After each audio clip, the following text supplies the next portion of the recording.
आम का जो प्रोग्राम है, आप लोग को उसका जो एक मॉडल है, ऑनरेबल रक्षा मंत्री जी ने इनॉग्रेशन के टाइम में इंडिया पेवेलियन में आपको अनवील करके दिखाया।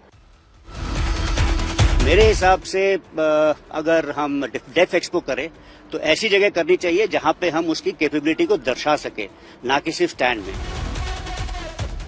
बेंगलुरु में चल रहे एयर इंडिया शो के दौरान भारत की तीनों सेनाएं और रक्षा उद्योग भविष्य की लड़ाई के लिए नई तकनीक की तैयारी कर रहा है, आत्मनिर्भरता की तरफ आगे बढ़ रहा है। हमारे साथ chief of defence staff general Anil Chauhan है। जनरल साहब, आपसे जानना चाहूंगा, एक बड़ा एयर इंडिया शो इस वक्त चल रहा है।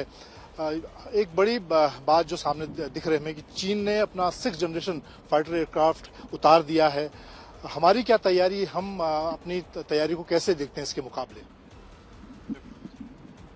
जो 6th जनरेशन एयरक्राफ्ट है, इसका मैं बताना चाहता हूं कि कोई ग्लोबली एक्सेप्टेबल मापदंड या परिभाषा नहीं है।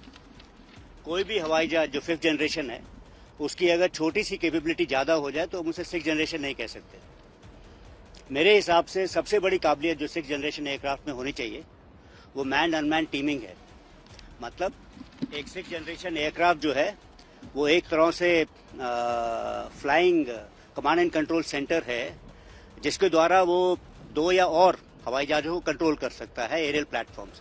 इसमें यूकैप्स हो सकते हैं, स्वान ड्रोन्स वगैरह हो सकते हैं। इसमें इंटीग्रेटेड नेटवर्क्स की क्षमता होती है और डेटा फ्यूजन होता है, जिसके कारण इसे बैटलफील्ड ट्रांसपेरेंसी मिलती है और सिचुएशनल अवेयरनेस मिलती है। आर्टिफिशियल इंटेलिजेंस का इस्तेमाल हो सकता है, जिसके कारण जो है डिसीजन मेकिंग में उसे फायदा होता है। इसके अलावा जो है इसमें लॉन्ग रेंज स्मार्ट मिसाइल्स हो सकती हैं जो उसे क्षमता देती हैं, इंजन अच्छा हो सकता है और स्टेल्थ में और थोड़ी इंप्रूवमेंट हो सकती है और सेल्फ हीलिंग। किसी छोटी सी क्लिप को देख करके इन क्षमताओं के बारे में अनुमान लगाना बड़ा मुश्किल है। जो भी मैंने आपको बताया सारे अनुमान जो हैं हवाई जहाज के अंदर होंगे, ना कि बाहर की तरफ।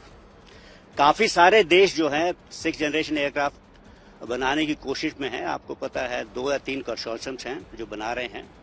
मेरे हिसाब से ये सारे देश जो हैं 6th जनरेशन एयरक्राफ्ट के लिए कुछ समय दूर पे हैं, अभी नहीं है, नजदीक नहीं है इसके।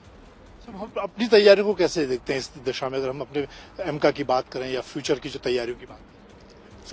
आम का जो प्रोग्राम है, आप लोग को उसका जो एक मॉडल है, ऑनरेबल रक्षा मंत्री जी ने इनॉग्रेशन के टाइम में इंडिया पेवेलियन में आपको अनवील करके दिखाया है। मेरे हिसाब से अगर हम डेफ एक्सपो करें तो ऐसी जगह करनी चाहिए जहां पे हम उसकी कैपेबिलिटी को दर्शा सके, ना कि सिर्फ स्टैंड में। और हो सके तो जो लोग देखने आ रहे हैं उनको उस चीज का अनुभव हो। तो मतलब अगर कोई आप व्हीकल है या वेपन सिस्टम है उसे आप फायर करके देख सके या उसे चला करके देख सके तो जो है काफी फायदा रहेगा और इक्विपमेंट को समझने में आसानी रहेगी। सब फ्यूचर की लड़ाइयों को हम देखें तो उस हिसाब से ऐसी कौन सी टेक्निक आप देखते हैं, ऐसे कौन सी क्रिटिकल टेक्नोलॉजी हैं जिसको लेकर आप बात करना चाहेंगी, जो कि इस एयर इंडिया के दौरान या फिर आगे आप देख रहे हैं भारतीय से तीनों सेनाओं की? एक नॉर्मली लोग कहते हैं कि युद्ध का जो है स्वरूप बदल रहा है और युद्ध कला में जो है बड़ी तेजी से जो है परिवर्तन आ रहा है और भविष्य में किस प्रकार का युद्ध होगा इसका सही अनुमान लगा पाना तो बहुत मुश्किल है, लेकिन मैं कुछ एक ट्रेंड्स बता सकता हूं कि किस तरफ ये चल रहा है। एक जैसे है कि हम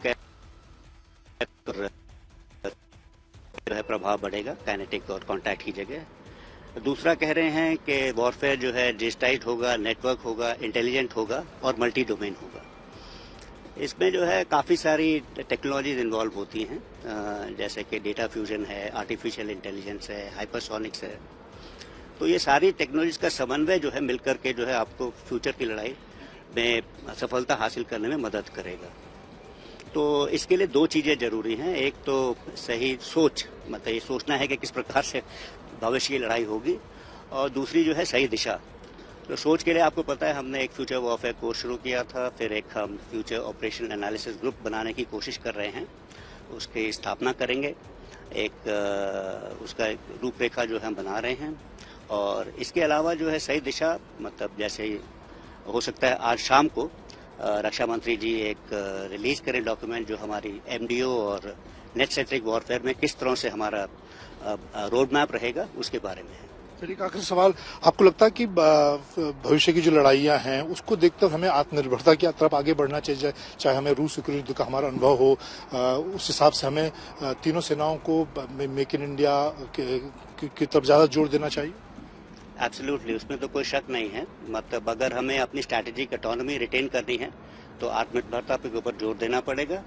और दूसरी चीज ये है कि अगर हम एक एक्सपोर्टर भी बनना चाहते हैं तो उसके ऊपर बंदिशें नहीं होनी चाहिए। अगर ये इक्विपमेंट हिंदुस्तान के अंदर बना रहेगा, भारतवर्ष में बना हुआ है, तो हम उसे एक्सपोर्ट कर सकते हैं। अगर किसी और का इक्विपमेंट उसमें शामिल होगा तो उसमें हमेशा बंदिशें रहेंगी, जो कि ठीक नहीं है। बहुत धन्यवाद। Chief of defence staff general Anil Chauhan का कहना है कि तीनों सेनाओं को भविष्य की जो लड़ाइयां हैं, नई तकनीक है, उसके लिए लगातार तैयार किया जा रहा है। कैमरामैन अनिल जायसवाल के साथ मंजित नेगी, बेंगलुरु।